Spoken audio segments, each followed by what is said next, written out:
Hello, and welcome to another episode of Sex and the State. I'm your host, Kathy Reisenwitz, and today's post is TV Tuesdays 20, Blood, Sex, and Royalty. Welcome to the 20th TV Tuesday. Is there a world where I wouldn't watch a docudrama series about sex and medieval monarchs? My babies, have you met me? Until recently, I only really knew anything about politics, so that's what I argued with people about. But learning medieval and Renaissance history means I get to argue with people about that too. But before I take issue with the facts, let's talk about the show. Reviewers Daria Romanova and Liz Koken reviewed the show for Amusingly to Me, Collider, and Decider, respectively. They both note the show's steadfast refusal to pick a lane. Is it an outlandish slapstick, a historical fantasy a la The Great with historian commentary?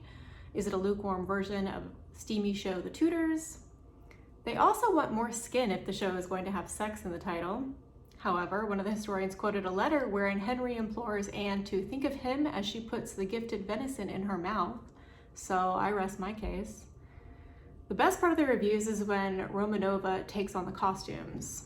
Quote, only partially resembling the lavish 16th century British fashion, most garbs miss intricate embellishment and look more like what you can purchase online to hang out at the annual Renaissance fair. Visibly cheap fabrics, bright colors, loose fit, and no undergarment structures add up to an overall impression of a makeshift reenactment production with a limited budget.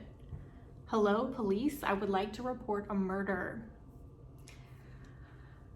I wanted to read more from this saucy wench, so I looked up her bio and found out she has a BA in art history and an MA in fashion studies, which checks out. Side note, if you want amazing sets and costumes, get thee to The Gilded Age on HBO.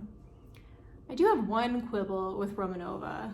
She writes that the show offers too little historical accuracy for history buffs and too little high quality drama or saucy parody for a wider audience. Here's the thing, and I'm embarrassed to admit this, but here it is. I am simply too stupid for most history. Okay, cross that out. Most history audio goes too fast for me to fully comprehend. There are nearly always names I can't keep up with and references to people, ideas, and places I'm not familiar with that mean I end up feeling lost on many occasions. I listen to most history audiobooks at least twice to more fully grok them. Honestly, mostly just to keep up with who is who. I'm gonna blame my autism and ADHD for the fact that people's names are super hard for me. And as it turns out, they're kind of important if you want to understand history. It also really helps me to understand what happened if I could hear the same essential story from different writers and or with a different focus. Despite my difficulties, I have learned a little about Anne from Young, Damned, and Fair and Stories of the Tudors, and about the Reformation from In the Shadow of the Empress, Mary Queen of Scots, The True Life of Mary Stuart, The Rival Queens, Catherine de Medici, her daughter Marguerite de Valois, and the betrayal that ignited a kingdom, and Catherine de Medici, Renaissance Queen of France. Looking back, I listened to all these in the past year. I have an active social life, if dead monarchs count as best friends. All that to say, 1, yes, I am very cool. 2, Blood, Sex, and Royalty does vastly oversimplify to the point of misconstruing certain facts about Anne and the Reformation. And here we've reached the fun part, tussling over historical claims. For example, in a reenactment scene, Anne says at a ball, well, some people believe everybody has the right to read the Bible. The show does get into it, but at this time, Henry was killing less obvious heretics. And another part, Anne says, no one has any respect for my privacy. Privacy, and I cannot stress this enough, was not a salient concept in 16th century life. I think the show would have benefited tremendously from having the historians look over the script. One of them also says something misleading. She claims 16th century women could only be wives, mistresses, nuns, and one or two things I'm forgetting. But she definitely ignores sex workers, and I'm obviously not going to let that go. She also ignores that most medieval women, especially wives, engaged in many forms of paid labor. The term cottage industry arose to describe products like textiles and beer that groups of mothers could produce in their literal cottages with kids underfoot.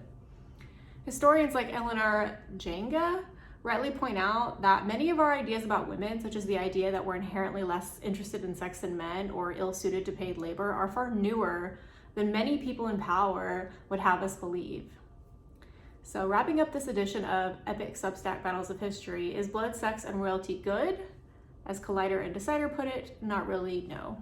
What is, however, What it is, however, is a nice low effort way for dumb, straight through, neurodivergent people who occasionally enjoy it when things are really, really dumbed down.